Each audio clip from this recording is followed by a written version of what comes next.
Talk Radio. A lord of his lordship is a little bit more difficult and complicated constitutionally to that of removing a knight of the realm. So let's talk about that process so far, which sort of started today in the House of Commons with the Chief Executive of Awards Intelligence. A very good evening, Mark Llewellyn-Slade. Hi, Mark. Good evening, gents. Hello, Mark. It's nice to have you back on the show. Nice to be back. Good, sir. Good, sir. Now, Sir Philip Green. OK, now we saw MPs rounding against him because it's the kind of dish of the day. He is the plat du jour. They want his head on a plate, and I contend that actually ridding him of his knighthood, when actually he's still a successful businessman with his other parts and providing plenty of employment, tax to the economy in Britain, would be the wrong thing to do, and kind of let him off the hook for the £571 million, because he would define knighthood as the punishment for his wrongdoing, so to speak. Yeah, although I don't believe he's legally obliged to plug the £571 million odd pension shortfall, I think he had a moral duty to act responsibly and to do the right thing. After all, about 11,000 staff have lost their jobs. So if he'd offered to give back some of the 400 or so million that he took in dividends to help sort the pension deficit, I don't think he'd be facing this vote today. The 400 million was sitting in the cash reserves of BHS and could have been used to clear the majority of the deficit. So he's not played this very well at all, in my opinion. But I mean, he might not like it, but it's probably worth keeping the 400 million and having the shame rather than, you know, giving the 400 million over.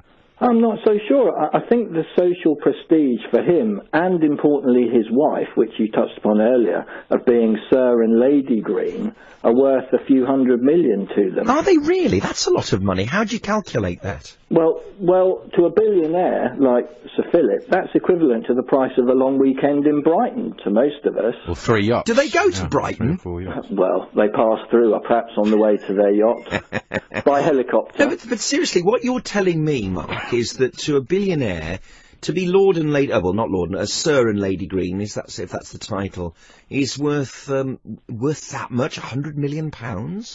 Yeah, I think when you get to that level in terms of your net worth, you start wanting the things that money can't buy.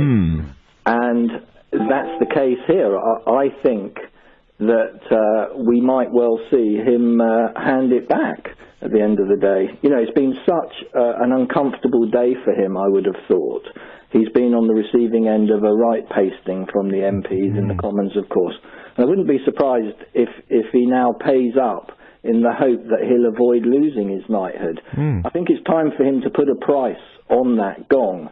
And so the $1 million question, or the £400 million question, that's now up for grabs is will he put his hand in his pocket to save the gong?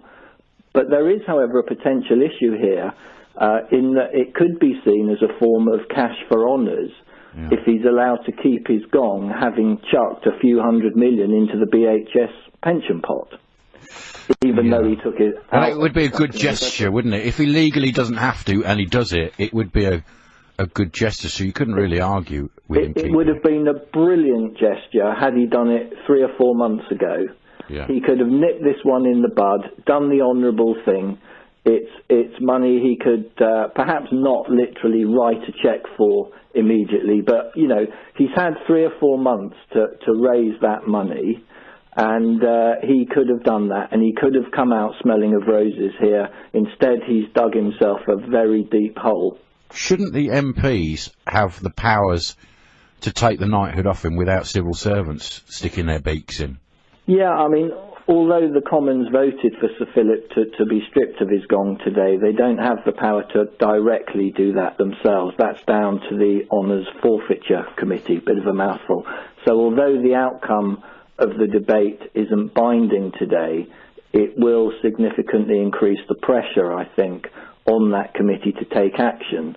The Honours Forfeiture Committee is an ad hoc committee headed up by a guy called Jeremy Hayward, who's head of the civil service.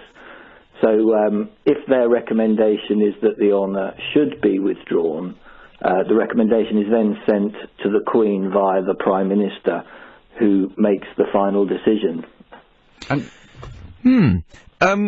Mark, I would imagine that this is a deeply uncomfortable time for Sir Philip Green, who liked to court publicity in a way perhaps that other big businessmen try and shy away from, not least his friendship and promotion of his other brands with Kate Moss, and regularly seen out and about with her in the West End at the best restaurants and having a bit of fun.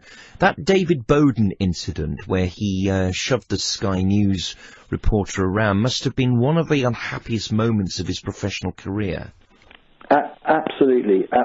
And back in the summer when the BHS closure came to light, instead of lying low, Sir Philip headed straight for his £100 million super yacht, sailed around the hot spots of Europe and moored his boat a few metres from the water's edge in full view of the world's media, including that poor guy from Sky who got knocked over almost. At the very time that the BHF staff were being laid off and their lives were in turmoil. Why did he do that? Was it two fingers up at society, at the MPs, at the Home Affairs Select Committee? What was it about? Well, I think it was tantamount to kind of sticking two fingers up at the 11,000 staff. Why on earth? And, you know, he must have PR advisors. And I cannot believe they said, oh, instead of finding a cottage somewhere in the country to go and have a couple of weeks off in the summer, which everybody deserves, go and hang out on that super yacht and make sure you moor it 100 metres from the water's edge, just so you can rub everyone's face in it. I think a lot of businessmen like that, like Donald Trump, you know, they have a certain, certain businessmen, I'm not saying Philip Green is, but they are psychopaths and they don't actually care what people think, and that is actually a benefit to people in business. So maybe some of that comes into it. He doesn't care, and that is probably one of the qualities that has done him so well. I have to say, yeah, I admire him, and I really respect what he's achieved overall during his career. He's an amazing entrepreneur, and perhaps one of the reasons he is one of our standout entrepreneurs and he stacks up globally is that he doesn't follow the herd. He doesn't do what he's told. He is a maverick. But there are times to listen to learned advisors and know when to keep your mouth shut and do the right thing. And this is about doing the honourable thing. It's not about being a maverick and going in the opposite direction in the search of gold and glory. This is about, common sense and being fair and playing by the rules. And, it doesn't serve well in terms of putting entrepreneurs and capitalism in its widest sense on the map. Mark, Llewellyn-Slade, a few years ago, and I'm saying about 25 years ago, Robert Maxwell fell off his yacht, sort of, and the Daily Mirror went under, didn't it, with a spectacular loss of pension money, and the idea was that we'd legislate against this sort of thing never happening again. Why, a full generation later, is it so easy for big businessmen to pull money out of a public company and do 11,000 people? I've no idea. And with regard to why these people manage to hold on to their gongs, that there's essentially two black and white reasons why someone could be stripped of it. The overriding question, of course, if you like, is has Philip Green brought the honours into disrepute? But the first reason someone could be stripped of their gong is if they were sent to prison for at least 3 months for a criminal offence. But he didn't do anything illegal, whereas Maxwell, I think, did. Yes. So there is a big difference there. Absolutely. But with regard to the second reason, if you're censored or struck off by a professional or regulatory body for something directly relevant to their honour, you can lose it. So given that Sir Philip received his knighthood for services to the retail industry and has had his knuckles rapped by an official parliamentary inquiry for his conduct into the BHS saga, which is directly relevant to his honour, he could in theory lose it, and is highly likely to. And he'll join a gang of, quite an elite gang. There's only 114 people over the last 100 years who have lost their gong. So, that, just over one a year. Shouldn't we make it easy to get rid of people who are lords? That's much more difficult. And yet I've known 5 lords that have ended up in prison. A lot of criminals. Yeah, absolutely. And I mean, looking at the honours system, the Queen's honours system, the last major figure to lose his honour was, of course, Rolf Harris, who lost his CBE for indecent assault. But the list includes a fine array of nasty dictators, the likes of Robert Mugabe, Nikolai Ceausescu, Benito Mussolini, who were all stripped of their honorary knighthoods because they weren't British citizens, so they got honorary ones. But they're still the same thing, essentially. Not quite sure how they got them in the first place, but there you are. Why on earth would someone have given Mugabe? Was he nice? He used to be a mate, didn't he? He used to be our mate years ago. I have no idea, but I can't remember him ever being nice. No. Not even in the time when we realised his name was Ibagum backwards.